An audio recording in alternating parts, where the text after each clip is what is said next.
유튜브에 돌아다니는 하루 팔굽혀펴기 100개 100일 챌린지는 되게 멋져 보입니다. 어떻게 생각하세요? 정말 좋은 생각일까요? 근육 성장과 힘이 향상되는지 알아봐야 할 텐데요. 팔굽혀펴기는 도구 없이 어디서든 맨몸으로 근력을 키우고 가슴, 어깨, 삼두근과 같은 상체의 근육을 한 방에 키우는 가성비 끝판왕 운동으로 알려져 있죠.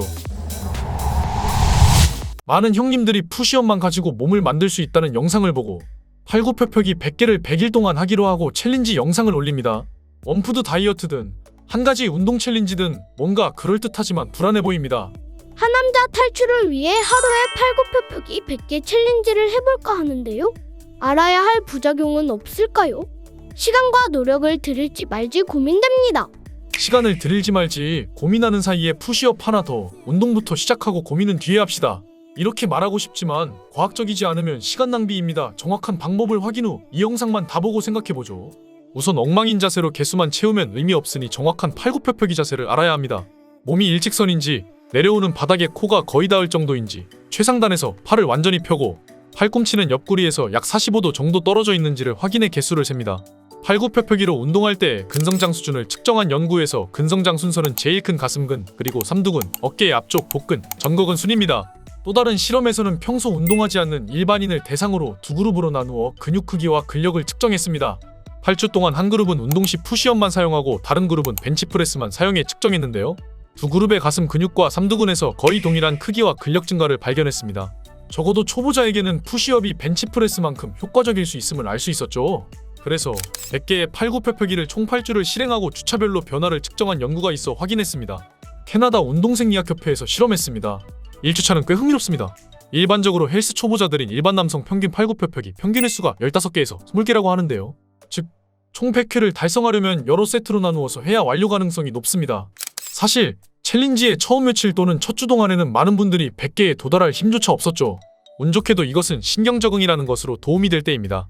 근육이 아직 성장하지 않았지만 뇌가 올바른 팔굽혀펴기 근육을 만드는 능력을 향상시켜 결과적으로 팔굽혀펴기 강도가 1주차 내내 매우 빠르게 향상됐습니다. 또한 1주차에 가장 눈에 띄는 경험은 지연성 근육통인데요. 이건 운동 후 1에서 2일 동안 근육에 경험하는 욱신욱신한 근육통을 말합니다. 아직 몸이 하루에 100개의 푸시업을 하는데 익숙하지 않기 때문에 1주차는 가슴, 어깨, 팔이 터져나가는 통증이 느껴집니다. 가슴과 삼두가 엄청 땡기는 게 완전 맛있게 잘 먹은 것 같아요. 이는 정상적인 현상이며 일주일 정도 지나면 줄어들 것입니다. 통증은 2주차가 되면 사라지지만 또 다른 부작용이 나타나기 시작하여 성장 속도를 늦출 수 있습니다. 2에서 3주차. 많은 분들이 아시듯이 운동을 할 때마다 실제로는 근육을 만드는 것이 아니라 파괴하는 것입니다. 그 다음 쉬는 동안 몸이 회복되어 근육이 더 두툼해지고 강해지는 것이죠. 많은 연구에서 확인됐듯이 파괴된 근육 섬유가 회복하고 성장되는 데 걸리는 시간은 운동 후 최대 48시간입니다. 하지만 하루에 팔굽혀펴기 100개를 하는 경우 매 운동마다 같은 근육을 조져주고 있기 때문에 완전히 회복할 만큼 충분한 휴식을 못하는 거죠. 이 때문에 2주와 3주차에 상당히 피로를 느끼기 시작하고 몸과 근육이 평소보다 더 지쳐서 결과적으로 푸시업 능력이 떨어지기 시작할 수도 있는데요.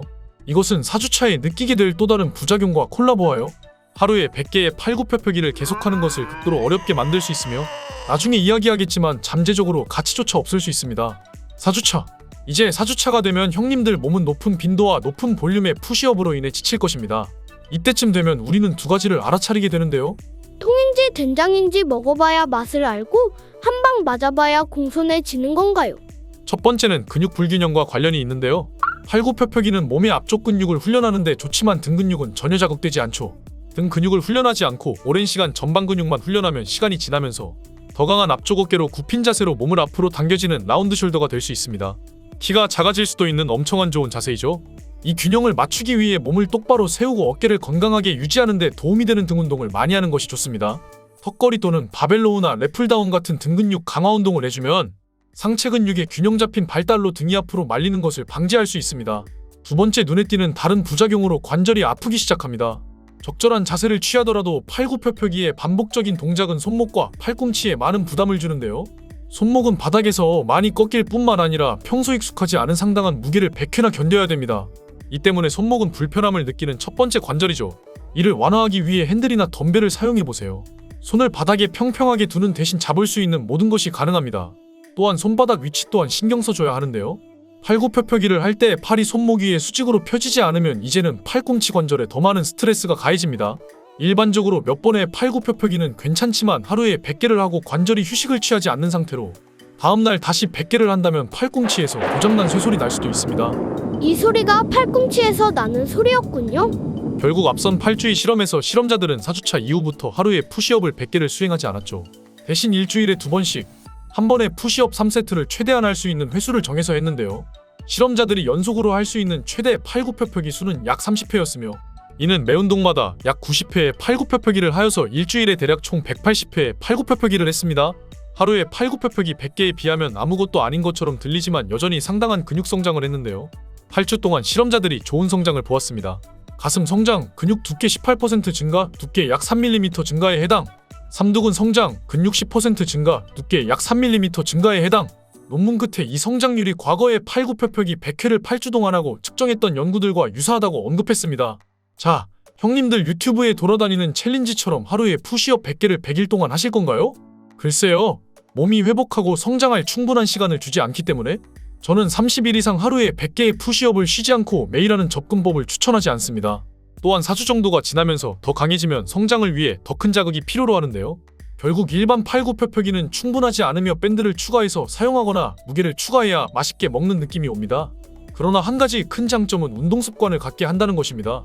매일 챌린지는 운동에 대한 터닝 포인트를 만들 수 있는 좋은 방법입니다. 매일 운동을 하는 것만으로도 중간에 하루 쉬는 것보다 훨씬 더 습관이 빠르게 들어서 소파에서 일어나는 것이 쉬워지죠. 30일 정도만 해보는 걸 추천드립니다. 맞습니다. 헬스장 가는 게 제일 힘들어요. 도착만 하면 분위기에 밀려 강제로 뭐라도 하는데요. 집에서도 되지만 헬스장을 가세요. 요즘은 많이 저렴해서 샤워만 하고 와도 본전입니다. 아니면 집에서 하루는 턱걸이, 다음날은 팔굽혀펴기만 하기, 이 정도만 해줘도 상체 발달 밸런스는 잡히죠. 약간의 조정을 통해 더 적은 노력과 근육 자극으로 더 많은 성장을 먹일 수 있습니다.